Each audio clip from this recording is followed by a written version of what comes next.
solar panel existed already. I added a little handle on the front. Previously, the solar panel had to be manually plugged into the charge controller.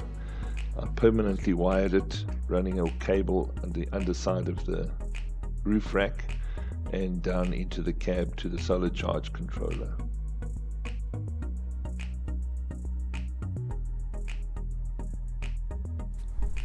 The diff lock switches have been moved.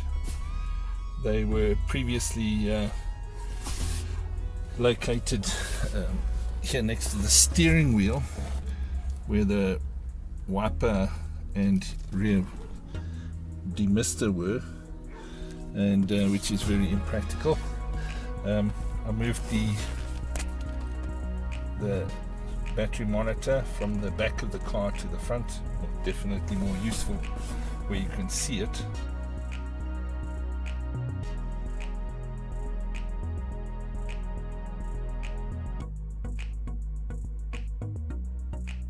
In the rear of the car, between the passenger seats, added a USB charging point. Passenger door was not locking and unlocking. There it works perfectly now. And also the passenger window.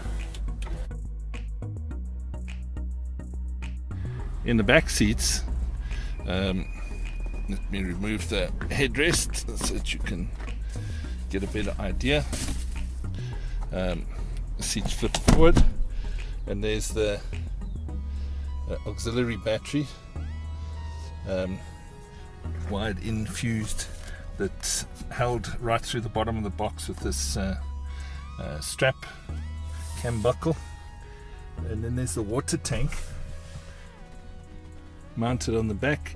The small gap in the back here, so just in case fishing rods or anything long that can still load in the car. This is the water level indicator for the water with a little polystyrene bead. I'll show you where your water level is.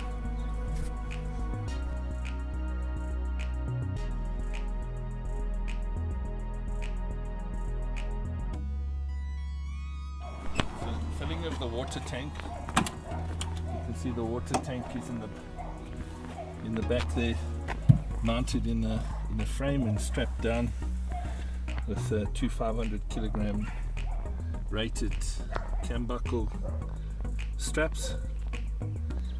The water pipe feeds down the side of the car, and you can see I've put a little clip in there. The cameraman's going to make you dizzy when you watch the video because your screen's going to flip sideways and up. Flip it that way. So you'll just, for water, you're just going to take the pipe out and simply open the tap and you'll have water. Once you're done, just clip it back in place. To fill the water tank, I've made a little adapter with a fitting.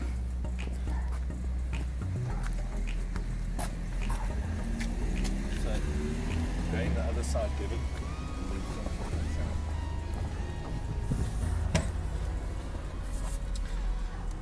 So to fill the water tap, I'll open the original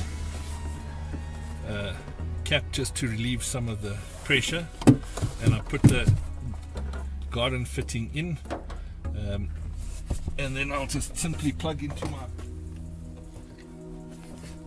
my existing garden hose, fill the tank. As I'm filling, the water level will indicate.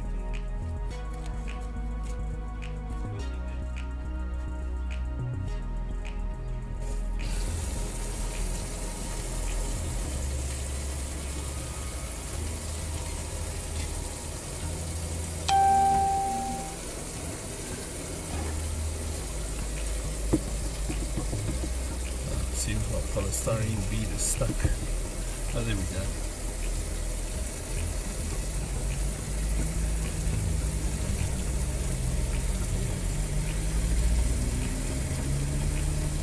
At least it gives you an indication of your water level. It's a 60-litre water tank. I'll turn the water off.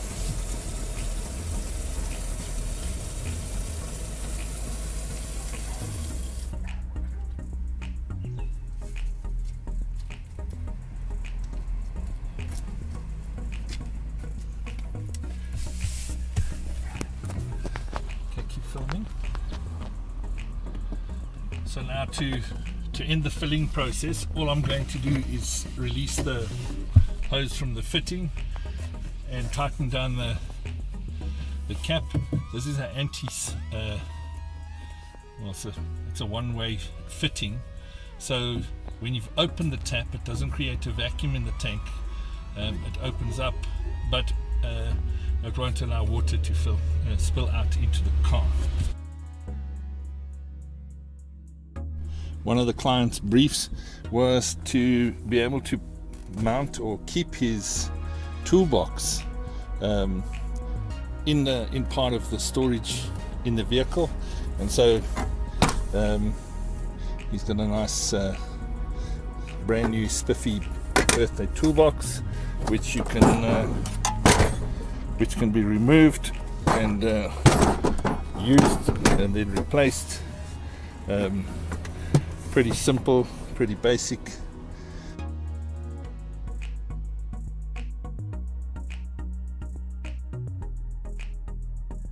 Okay, for the tire pressure, I've mounted the customer's existing compressor on its original isolator bushes so it doesn't vibrate the car to death, and provided a trigger gun with quick release fittings on both sides, which just makes filling your tires a breeze. It's got an indicator for tire pressure and a trigger. Easy to fill. Switch off, quick release. Okay.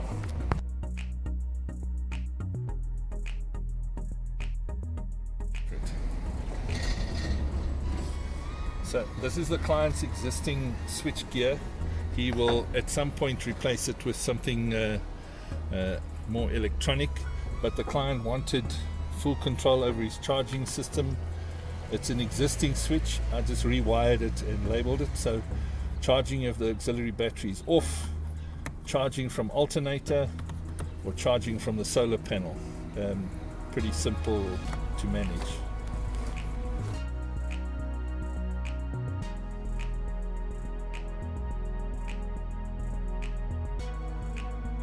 Then obviously the whole storage system is everything's pretty much built around that, and the goal was to enable the client's wife to be able to open and move anything with a fair amount of ease.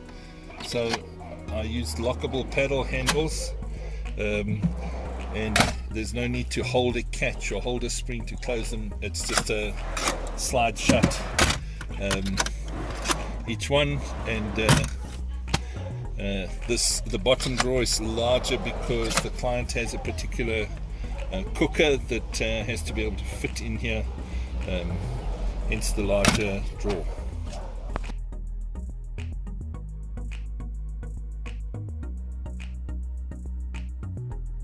Okay, now the real baby. The client has an existing fridge.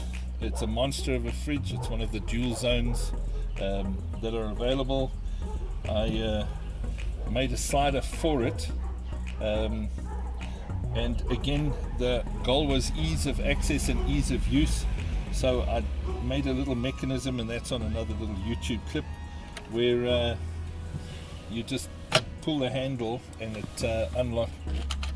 unlatches using these latches, and the fridge slides out. You can access your fridge then.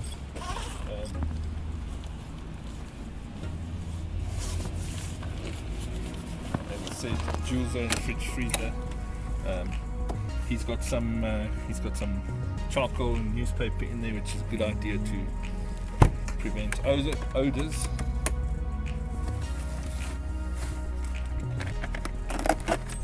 That is an existing cover for the fridge freezer as well. Then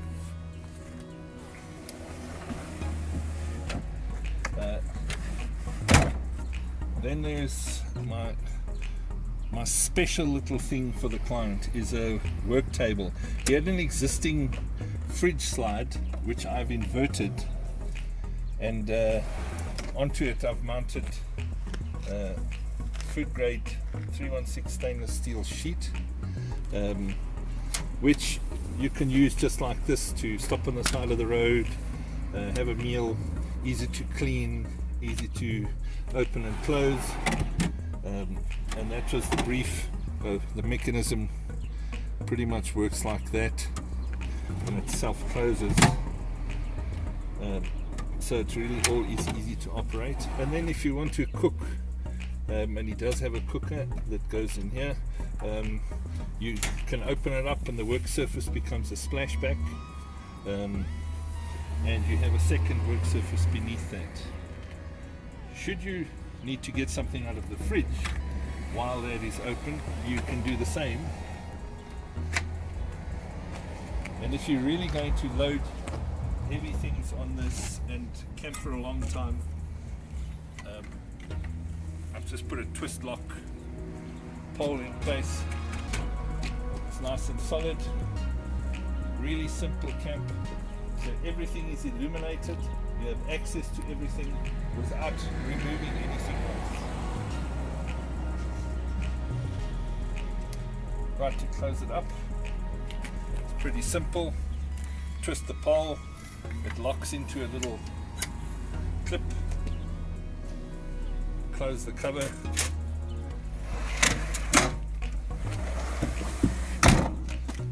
and it's done.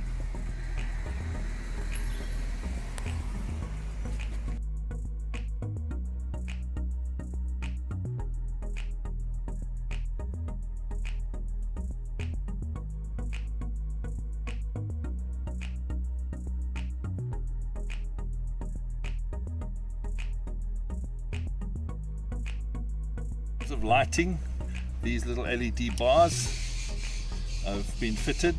One click for yellow, second click for white. Yellow is good for keeping the bugs at bay in the bush, and I've fitted one on either side of the vehicle, so that you're able to see anything that's in